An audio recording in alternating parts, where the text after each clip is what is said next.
안녕하세요. 바이블 게이트 성경 공부방에 오신 것을 환영합니다. 오늘은 출애굽기 3장 6절부터 15절 말씀을 통해 하나님의 두 가지 이름에 대해 깊이 묵상해 보겠습니다. 이 본문은 모세가 하나님을 만나 소명을 받는 결정적인 순간을 담고 있습니다. 단순히 신비한 체험을 넘어 하나님의 정체성과 우리의 신앙의 본질을 깨닫게 하는 말씀입니다. 이 영상을 통해 여러분의 신앙이 더 깊어지고 하나님의 소명을 힘있게 감당할 수 있기를 바랍니다. 먼저 모세는 가시떨기 나무에서 불타는 신비한 체험을 통해 하나님을 만납니다. 불이 나무를 태우지 않고 타오르는 이 장면은 정말 놀라운 사건이었지요. 이 체험은 모세가 하나님을 의식하고 소명을 받는 계기가 됩니다.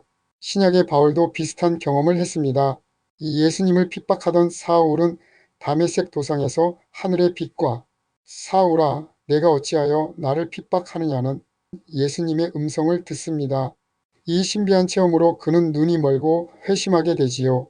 주변 사람들은 그 음성을 듣지 못했지만 사울에게는 삶을 완전히 바꾸는 순간이었습니다. 우리는 이런 신비한 체험을 하면 바로 하나님의 일을 시작할 수 있을 거라고 생각하기 쉽습니다. 기도 응답, 방언, 치유 같은 체험은 신앙을 강하게 느끼게 하죠. 하지만 본문은 중요한 사실을 알려줍니다.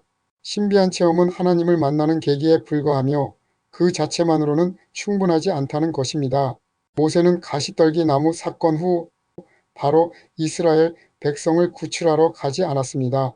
바울도 회심 후 곧바로 사역을 시작하지 않고 아라비아 광야에서 3년을 보냈습니다. 그 시간 동안 바울은 구약 성경을 깊이 묵상하며 예수님의 십자가와 부활의 의미를 깨달았습니다. 그의 서신을 읽어보면 예수님을 직접 따르지 않았음에도 12제자보다 더 깊은 통찰력으로 십자가의 신비를 풀어냅니다. 이는 말씀을 통해 하나님을 바르게 아는 과정이 있었기 때문입니다. 오늘날 우리도 신비한 체험을 할 수 있습니다.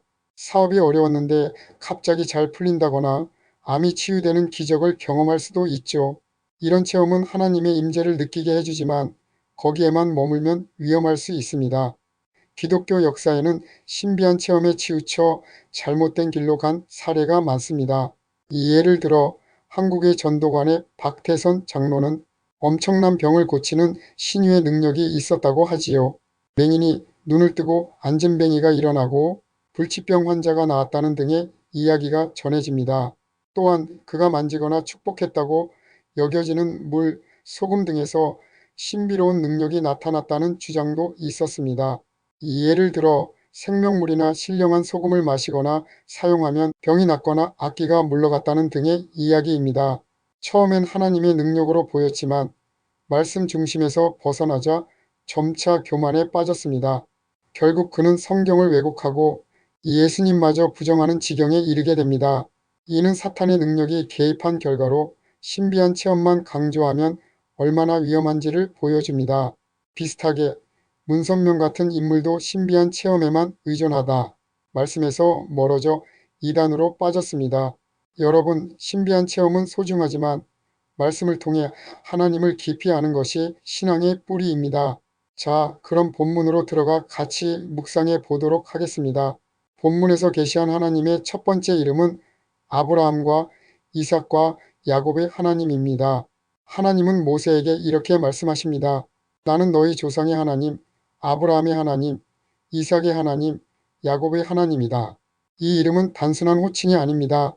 하나님께서 역사 속에서 아브라함, 이삭, 야곱과 맺으신 약속과 그들의 삶을 통해 드러난 하나님의 성품을 담고 있습니다.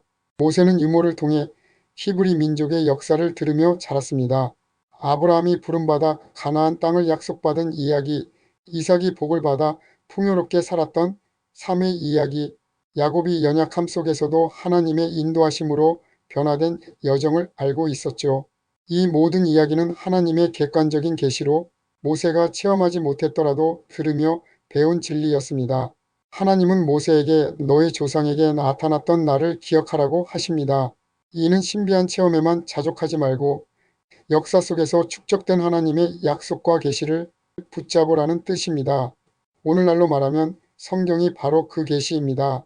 성경은 인류 역사 속에서 하나님께서 말씀하신 모든 것을 기록한 책입니다. 우리가 신앙생활을 제대로 하고 하나님의 소명을 감당하려면 성경에 계시된 하나님을 깊이 알아야 합니다. 그렇다면 아브라함과 이삭과 야곱의 하나님은 구체적으로 무엇을 의미하는 것일까요? 이 이름은 하나님의 성품과 사역을 세 가지 측면에서 드러냅니다. 먼저 아브라함의 하나님은 아브라함의 삶을 통해 드러난 하나님은 주권적으로 선택하시고 사랑하시는 성부 하나님을 의미합니다. 아브라함은 아무 조건 없이 하나님의 부르심을 받아 은혜로 구원받았습니다. 이는 하나님께서 우리를 먼저 사랑하시고 택하신 은혜를 상징합니다. 일부 신앙인들은 이 선택만 강조하며 모든 것을 하나님께 맡기고 아무 노력도 하지 않는 고등 칼빈주의에 빠지기도 합니다. 하지만 하나님의 주권은 우리의 책임을 배제하지 않습니다. 다음의 하나님 이름은 이삭의 하나님입니다. 이삭은 아브라함의 하나님을 통해 복을 받아 풍요로운 삶을 살았습니다. 이는 예수님께서 십자가로 생명의 양식을 주시며 우리에게 풍요를 허락하시는 성자 하나님을 상징합니다. 신앙생활은 하나님께서 주시는 복과 풍요로움을 누리는 삶입니다. 하지만 일부는 이삭의 하나님만 강조하며 예수 믿으면 부자 되고 복 받는다는 식으로 신앙을 단순화합니다. 이는 다음 단계인 야곱의 하나님을 간과하는 오류입니다. 오늘 번영신학의 문제점도 여기에 있습니다. 복은 하나님의 선물이지만 그것이 신앙의 전부는 아닙니다. 마지막으로는 야곱의 하나님입니다. 야곱은 교활하고 비겁한 성격이었지만 하나님의 인도하심으로 거룩하고 의로운 성품에 이르렀습니다. 이는 성령 하나님께서 우리를 하나님의 형상으로 변화시키시는 사역을 보여줍니다. 야곱의 삶은 고난과 연약함 속에서도 하나님께서 약속을 지키시며 끝까지 이끄신 여정입니다. 신앙의 궁극적 목적은 단순히 복을 받는 데 있지 않습니다. 하나님의 거룩하고 의로운 성품을 닮아가며 하나님의 온전한 통치 아래 살아가는 것입니다. 야곱은 애굽왕 바로 앞에서 내험악한 나그네 세월을 회고하며 하나님의 인도하심으로 여기까지 왔음을 고백했습니다. 그런데 왜 요셉의 하나님은 언급되지 않았을까요? 요셉은 아브라함, 이삭, 야곱의 하나님을 모두 경험했기 때문입니다. 요셉의 삶은 아브라함의 하나님, 이삭의 하나님, 야곱의 하나님, 이 세 분의 하나님의 약속이 이루어지는 통로였습니다. 그는 노예와 제수로 시작했지만 결국 이집트의 총리가 되어 하나님의 나라를 상징하는 통치자로 나타났습니다.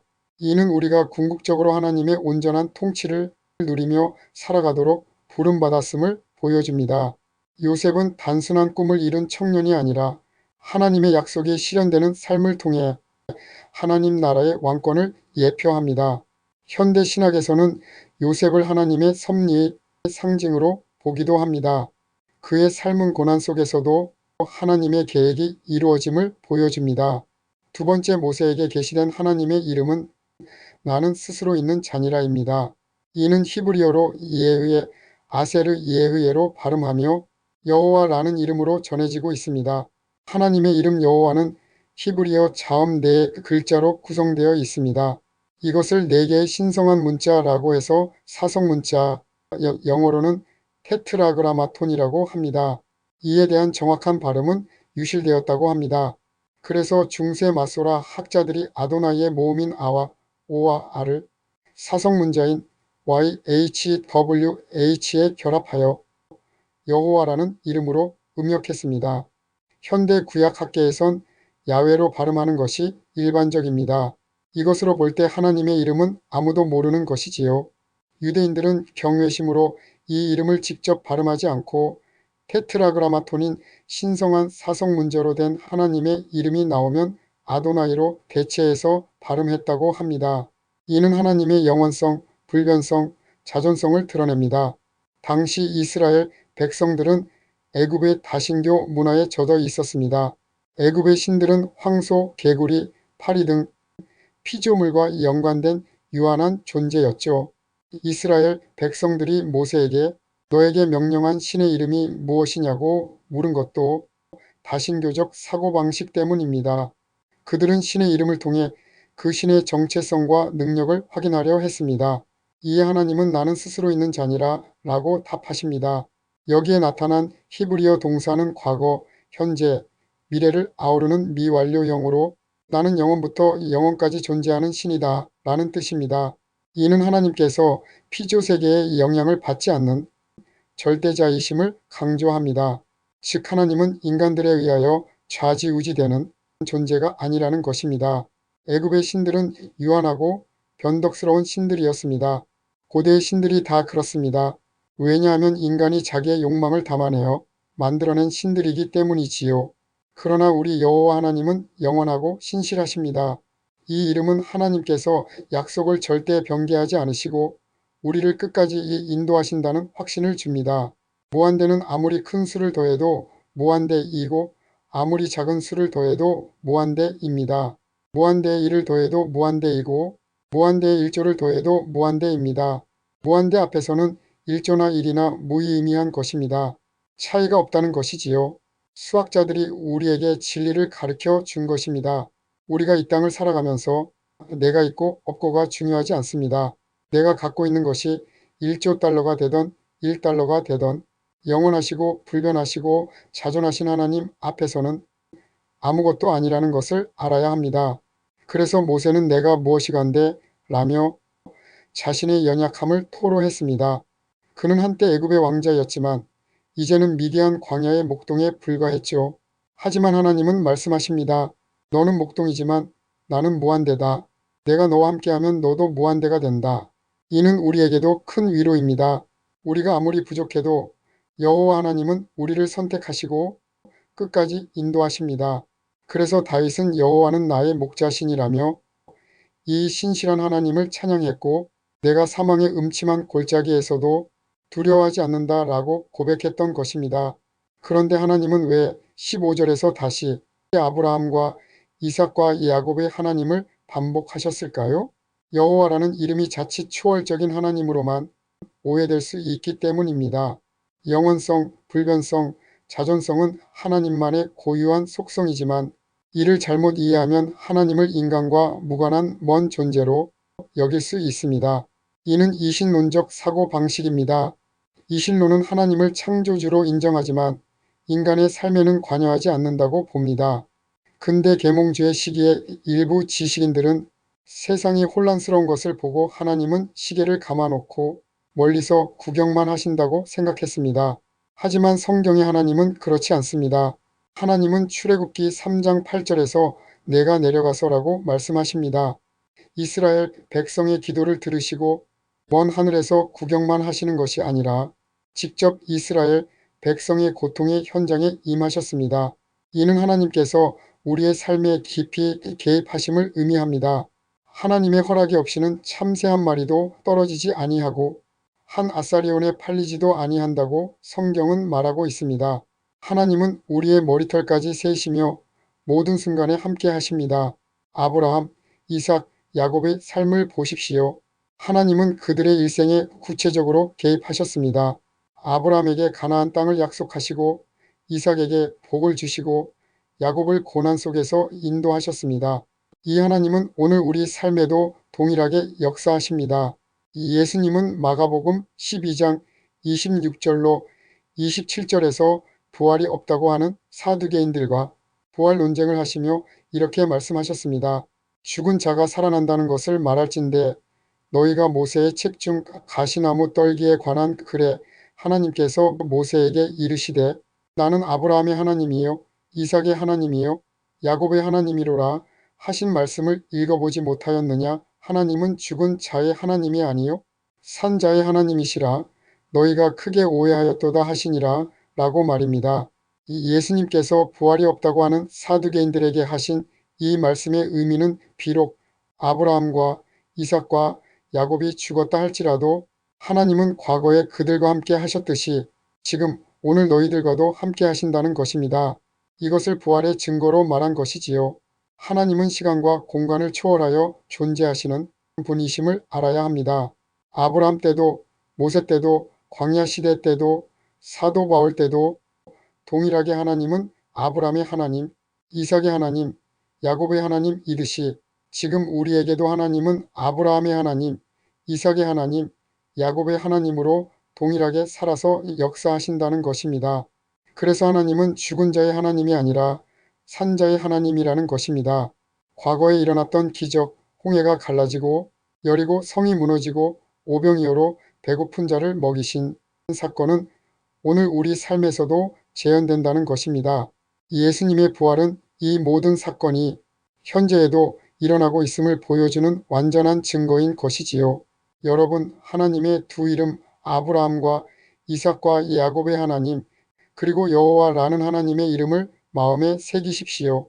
아브라함과 이삭과 야곱의 하나님은 주권적으로 우리를 선택하시고 풍성한 은혜를 주시며 성화에 이르도록 우리를 이끄시는 살아계신 성 삼위일체의 하나님이시요. 여호와 하나님은 영원히 불변하시며 자존하시는 신실하신 하나님으로 우리의 목자가 되시는 하나님이심을 신비에 새기십시오. 이런 하나님을 우리가 알고 믿게 된 것이 얼마나 큰 복인 줄 아시는지요? 이 하나님을 믿고 의지하며 나아갈 때 우리는 하나님의 나라를 향한 소명을 힘있게 감당할 수 있습니다. 날마다 말씀을 묵상하며 살아계셔서 함께 하시는 신실하신 하나님을 매 순간 경험하시길 바랍니다. 이 영상이 여러분에게 은혜와 도전이 되었다면 구독과 좋아요를 눌러 주십시오. 여러분의 응원이 더 많은 분들에게 말씀을 전하는 힘이 될 겁니다. 감사합니다.